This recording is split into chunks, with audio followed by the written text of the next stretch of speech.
wrestlers who could have a 4.5-star match with anybody. Absolutely, yeah. Like I think in particular Bobby Eaton's really underrated. Like I think maybe that's just like a north-south thing too. Like you think of like it's like wrestling, and it's not you don't necessarily think of him as being like a real technician, but like he's right up there. He definitely belongs in the same sort of conversation as like a William Regal or Steven Regal. Like obviously a technical mastermind, and probably to this day could out wrestle half of the locker room. So definitely a good pick. Here's one. I don't even know. You might laugh at this one because like this is just purely like nostalgic, like rose tinted glasses. Back in the early 2000s, I would still like I was more of a you were more of a WCW kid than a WWF kid. I was more of a WWF kid than a WCW kid, but like I would watch Saturday Night here and there, and I would sometimes catch Nitro. The early part of the 2000s, just as WCW was starting to sort of circle the drain, a tag team debuted that I thought were the next big thing. I thought that they were both future world champions. I thought that they were both phenomenal talents, and like it was one of those things where like WCW actually did a pretty good job of selling these guys. They were like objectively not great, but the team of Brian Adams and Brian Clark, Chronic. Oh, that's great. Again, completely like left field here, but like they definitely are in my like just for pure nostalgic reasons. Like I said, like they're not great, but they are what they are, and like breaking necks and cashing checks, man. I think that's a great choice. And they did have like a pretty good run, like a solid run at the top of a tag team division, and they were two powerhouses, so you can't really go wrong when you get two big monsters like that together, and they kind of run roughshod over a roster. I always like that. Absolutely. So that's number 2 for me. What's number 3 on your list? Well, not ranked, but third entry. I don't want to go back to the well too many times on the WCW childhood, so I am going to mix it up a little bit. And I'm going to go for a team that I've been down with since day one, and that's the Usos. I really love the Usos. I thought their babyface work was completely underrated, and obviously in their latest incarnation, it's been great heel work. And I think if you flipped them back babyface and you kept this sort of edgy character, I think it would do really well. And I just think that they're a true tag team. Their chemistry is great. They've had great matches with various opponents. I mean, recently the New Day, but Battleground 2014, they had that great 2 out of 3 falls match with Harper and Rowan. Yep. And they, just all the way through, they've kind of dotted the landscape with very solid tag team wrestling. And in my opinion, never really have been given their due as being deserving of really the top of the heap in terms of the tag team division. So I'm going to go with the Usos as my third team, and I really, really do enjoy those guys still. Well, they're just strongly, very consistent, and like I think like the only reason that they sort of were turned heels was because, like they were buddies with Roman Reigns, and that sort of did them in from the baby, like because like people weren't sick of them as baby faces. That was the other thing. Like they were like the top. They were the tag team division for a long time, and then they completely reinvented themselves. So definitely a good pick. Okay, so for me, you kind of have to throw a nod to one of the classics to my mind, and like true innovators, and like you could see their influence over years, and that's depending on what you want to call them, the Legion of Doom, the Road Warriors, Animal and Hawk. To me, like again, I like tag teams that are big hosses. I also like the tag teams that are complementing styles, kind of like a Team Hell No or Team Friendship. But you got these two big bastards, painted face, and the roar of the crowd is still called a Road Warriors pop when it's at a certain decibel. So like for me, the Legion of Doom, and like I even like their later stuff, like the LOD 2000 debut at what was that? Was that 14, I believe. Was that the Rumble '98? Well, I think it's WrestleMania 14, but I might be mistaken because they have like a battle royal, and they're kind of like the surprise. Right. Yeah, it was WrestleMania. You're right. But it is a battle royal like style match. Yeah. Yeah. So for me, like they are one of the absolute prototypes, like the platonic form of a certain kind of tag team. So the Legion of Doom for sure. It's a great choice. I mean, they also I think people forget because it's not necessarily part of the WWE canon.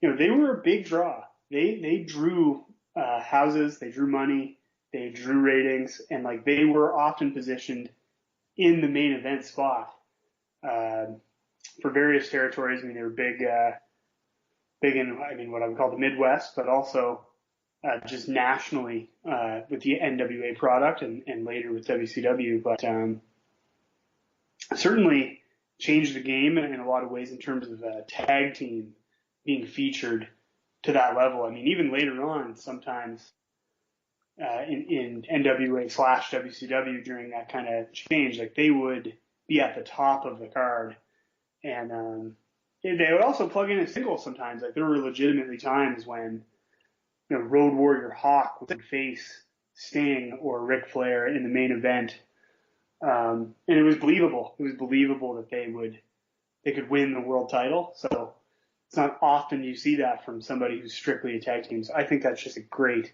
choice. Absolutely. So fourth on your list, what do you got? I would be remiss if I didn't include them, so I'm going to go ahead and do it now. And it's the Hart Foundation. Bret the Hitman Hart, Jim the Anvil Neidhart. Maybe my favorite tag team of all time. Funny story, when I was young, I thought that Jim the Anvil's name was Neidhart because he was like evil from the night. Yeah. Right, like as opposed to a day Hart. So like Bret Hart was like, even though he was the Hitman, he was like good, and Jim the Anvil was like a Neidhart. Like that meant that he was like the black sheep of the family or something, which I mean doesn't make any sense at all. But in retrospect, in the eyes of a child, you can say I put that together. But I think they're a class of a historical ranking of tag teams. Like if we were doing this legitimately, they may land in a top 5 or a top 3 or a top 2 or however in with the Road Warriors. And I think that because Bret Hart had such a great singles run, it almost you almost forget about it. Or you kind of forget about like that was a legitimate feature of the WWF's tag team division during what was the hottest time up until that run. And then a later incarnation of the Hart Foundation through 1997 was once again at the top of the card. And obviously the circumstances were different. There wasn't a tag team. It was a stable. But Jim the Anvil, that big rhino,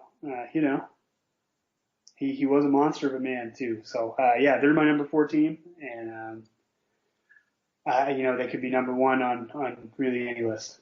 Yeah, for sure. Definitely one of the absolute greatest of all time. Like I said, very much like I said with the LOD, like I think to me the Hart Foundation was a prototype of that big man little man tag team. Like you've got the small technical guy who can really fly around, and you've got the larger guy to come in and get the hot tag and kind of go crazy. So.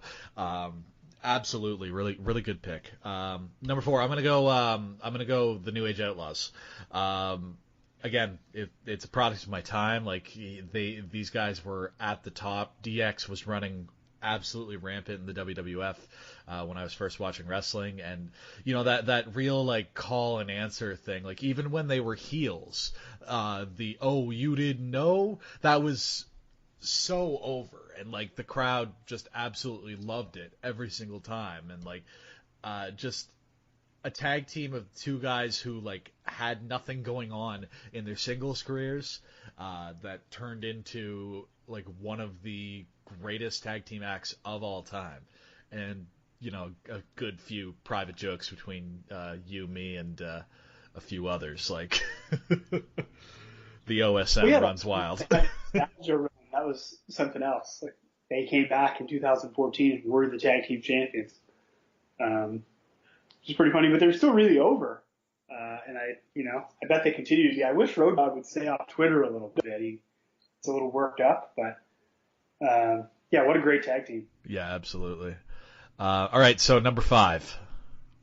Just a little off the beaten path as well, but and also maybe a little bit of an inside joke. It might be a little disingenuous, but I'm going to go with the Can-Am connection, which was Tom Zank and Rick Martel in the 1986 to 87 kind of era of the WWF. I really love them because when I was a kid, we had the cassette of WrestleMania 3, and they win the opening bout, and they get, because of the first babyface out, they get a really big pop, and it kind of makes them feel like a big deal. You get a Canadian guy and an American guy, and they're working together, and they're in the opening contest, and it's a big deal. And that was one of my introductions to wrestling. So in the early 90s, before I really was watching it on TV, we had that cassette. So I really thought, oh, Rick Martel and Tom Zank, they're the up-and-coming tag team. Because you don't necessarily understand how time works. So even though WrestleMania 3 didn't happen last week, and you're watching the cassette, it's 1992 or 3, yeah, you think like, oh, they're being groomed. Like, they're going to be the next big tag team. Look at these two. They're kind of white meat baby faces. They're smiling, they're high-fiving kids. They look pretty good coming out. And, they just kind of fizzled. I guess my understanding of it was that I read once on Tom Zank's blog that he was really upset over his payday for WrestleMania 3. And in classic like wrestling fashion, like it's something like he got a $25,000 bonus in 1987 dollars. Yeah. And he was pissed off because Martel got 50. Sorry if those figures are wrong. It's something like that. Yeah. But the match is like 5 minutes long. Zank doesn't start the match and doesn't get the pin. So he literally wrestles for 90 seconds. He gets $25,000 in a bonus above and beyond what he would have been paid. And he's pissed off because Martel got more, because Rick Martel was a bigger star. So Zank also in that same blog post says that their pop was comparable to that of Hogan. I mean, it is a big pop. Like, they do get, like, the first babyface through the curtain does get a pop. Yeah. But, like, Aretha Franklin also got a huge pop. Right? Lots of, like, Steamboat gets a big pop. Hogan gets one of the biggest pops in the history of wrestling. So, a little diluted. He also refers in that blog post that he was being groomed as a potential world champion. So, yeah, wrestling, a lot of bumps to the head, a lot of drugs, people kind of... Well, just ego. Ego, right? Like, kind of delusional. Like, you got $25,000 to go out in your underwear and not really do anything. You wrestled for 90 seconds. They gave you $25,000. Maybe you should... Shut up and take the money.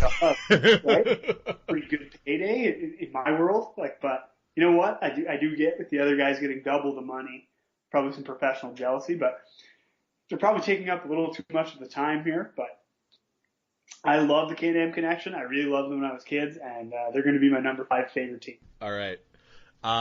Number 5 for me, I'm going to keep it really short and sweet and just say that I have to agree with one of your previous. So I'm gonna copy one of your previous takes, and you already went in on it pretty in depth. The Hart Foundation, like I said, completely a prototype of a type of tag team. There's different types of tag team wrestling, and they did the big man, little man better than anybody else, as far as I'm concerned. I think this has been a really great time, and I want to thank you so much for joining me. Oh, it's my pleasure, and always happy to chat, whether it's on the record or not. I guess you're giving us the go home cue. Yes, sir.